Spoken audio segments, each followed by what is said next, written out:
बच्चों को किड्जी से दूर रख पाना तो नामुमकिन है। किड्जी, इंडिया का फेवरेट प्री स्कूल।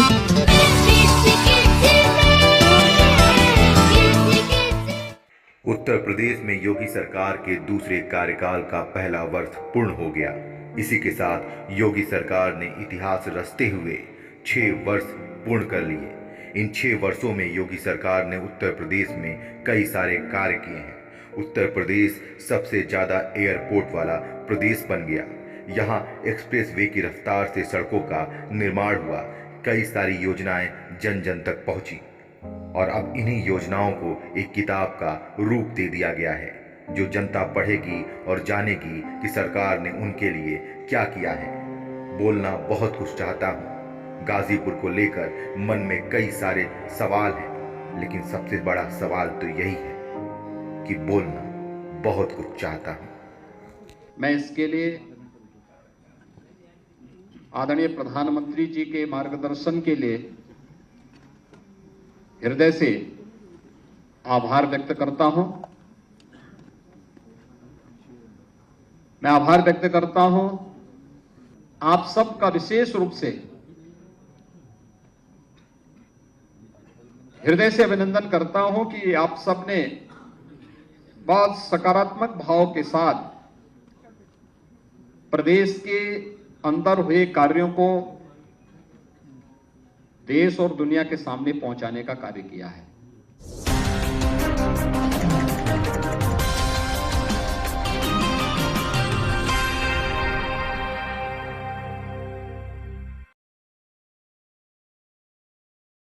अभिवादन स्वीकार करिए अभिनेंद्र का। इस अंधकार रूपी समाज में एक हल्की सी रोशनी आती है।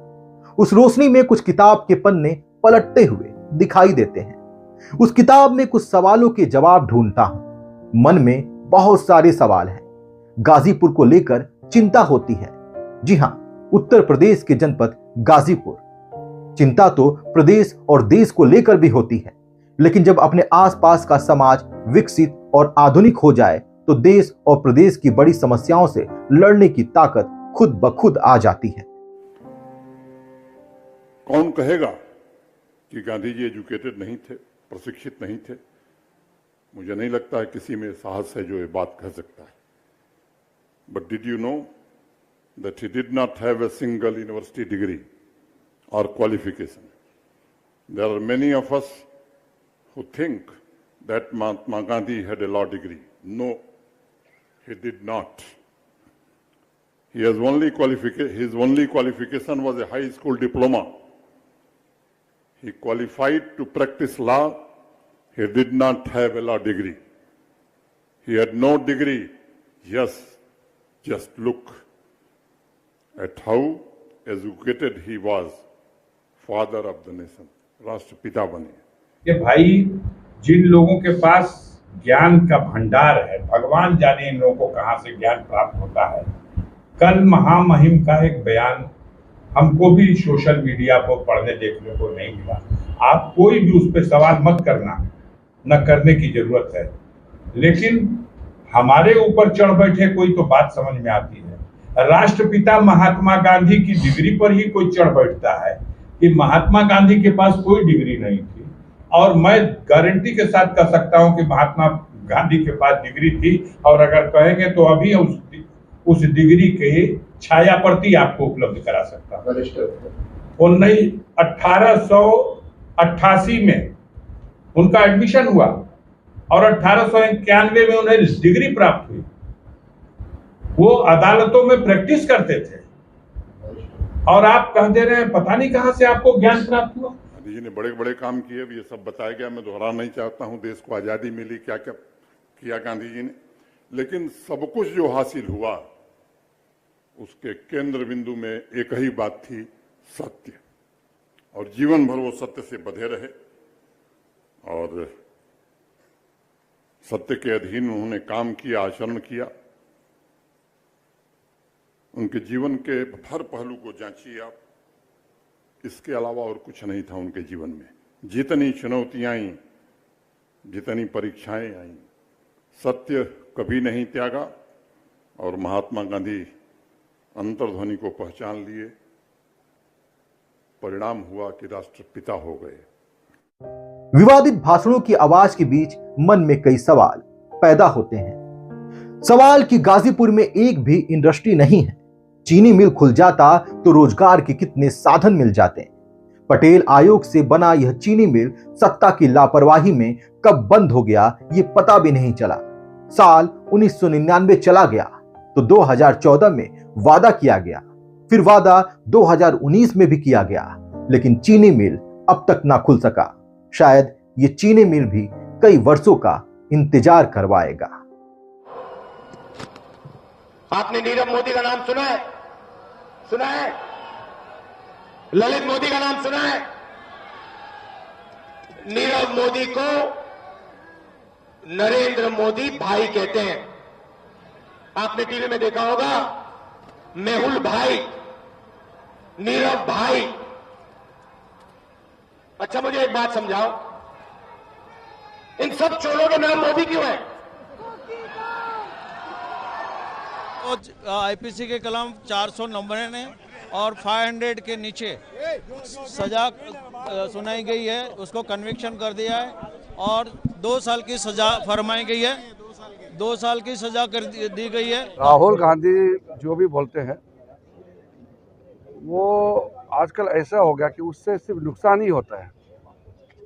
उनका पार्टी के लिए नुकसान होता ही होता है, लेकिन सबके लिए, देश के लिए भी अच्छा नहीं है। नहीं, देखिए, कानून हम जहां बनता है उसी संस्था के एक सदस्य हैं। मुझे अफसोस है कि उनकी सदस्यता खत्म हो गई, लेकिन जहां तक कानून का सवाल है, ये कानून तो माननीय राहुल गांधी जी और उनकी सरकार ने ही ये कानून वजूद में लाई है। इस कानून से जो पहला आघात किसी को लगा तो माननीय लालू प्रसाद यादव को लगा, दूसरा आघात किसी को लगा तो रशीद मसूद संसद सदस्य सहारनपुर को लगा।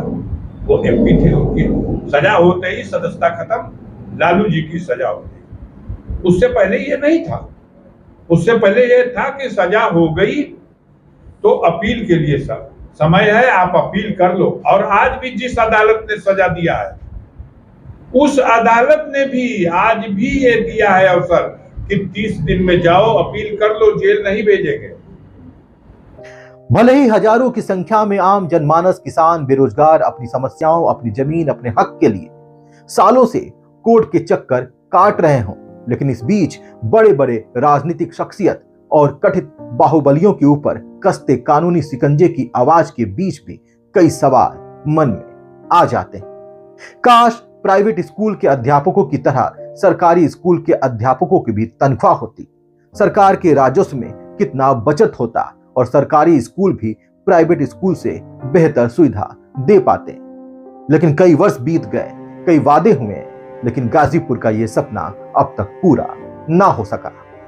6 वर्ष पहले उत्तर प्रदेश कहां था, और इन 6 वर्षों के अंदर जो परिवर्तन हुआ है,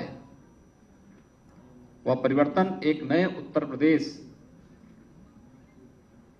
की गाथा को सबके सामने भी रखता है। कुछ छोटे व्यापारियों को आत्मनिर्भर से निर्भर बनाने और भूमाफियाओं को भूमिहीन बनाने की प्रक्रिया में गरजते बुलडोजर की आवाज के बीच भी कई सवाल मन में आ जाते हैं। काश कि गाजीपुर की खाली सरकारी जमीनों पर स्ट्रीट फूड मार्केट लगा दिया जाता तो गाजीपुर शहर से अतिक्रमण कम हो जाता, गाजीपुर शहर की सड़कों पर छोटे छोटे डिवाइडर बन जाते तो जाम की समस्याओं से निजात मिल जाता। यह सब करने में कितना खर्च आता है, प्रबंधन का ही तो कमाल है। क्या सत्ता पक्ष या विपक्ष के नेता इतना भी नहीं कर पा रहे हैं? सवालों पर गीत लिखकर गीत गाने वाले को मिलते नोटिस और उस नोटिस से उठते सवालों के बीच एक आवाज आती है। जनता को यह जानने का अधिकार होता है कि जिन्हें हम सत्ता में बैठाए थे वो क्या कर रहे हैं।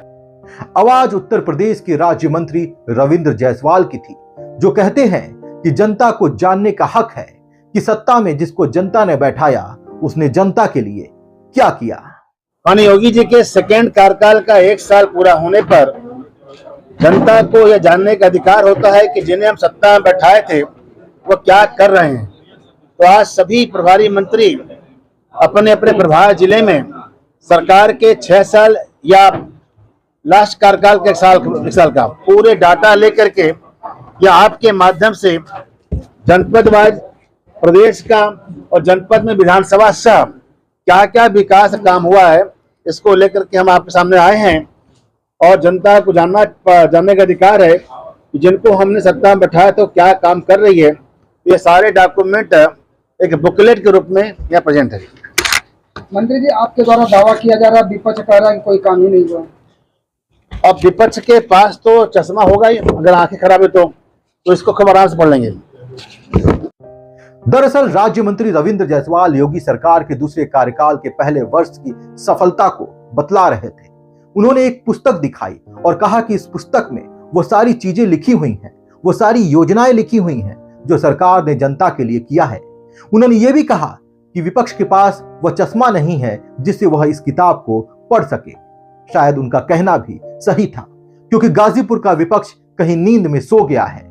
विधायक होने के बाद तनख्वाह तो मिल जाती है, उनकी बड़ी बड़ी गाड़ियों में डीजल या पेट्रोल भी आ जाता है, लेकिन जनता के हक का पेट्रोल कहां उड़ जाता है, इसका जवाब वह जीते हुए विधायक के पास नहीं है। उनका तो बस एक ही कहना है कि हम सत्ता में नहीं हैं। राजनीति का मतलब होता है जनता के लिए समर्पित हो जाना। विपक्ष के नेता हैं, सत्ता में नहीं है, लेकिन क्या उनको तनख्वाह नहीं मिलती? क्या उनको विधायक निधि नहीं मिलता? तो उसका सदुपयोग क्यों नहीं होता है? छोड़ दे उस तनख्वाह को, कर दे जनता को समर्पित। कम से कम गाजीपुर में खाली जमीनों पर स्ट्रीट फूड मार्केट लगवा दें ताकि गाजीपुर शहर से अतिक्रमण कम हो जाए। ईंट और सीमेंट का प्रयोग करके गाजीपुर शहर की सड़कों पर छोटे छोटे डिवाइडर बना दे ताकि जाम की समस्याओं से समाधान मिल जाए। क्या वो ये भी नहीं कर सकते? उनका इतना सा काम जनता को बहुत बड़ा राहत दे सकता है, इतना बड़ा राहत कि जनता उन्हें दुआएं देंगी। रुको, थोड़ा संभल कर बोलो। जी हां, आवाज आ रही है कि संभल कर बोलो। सवाल तो बोलने का ही है, सवाल तो बोलने की आजादी का ही है। मैं भी भारतीय संविधान की इस किताब में बोलने की आजादी की परिभाषा को समझ रहा हूं। आप भी समझने की कोशिश करिए। फिर मिलेंगे एक नए कार्यक्रम में। तब तक के लिए धन्यवाद।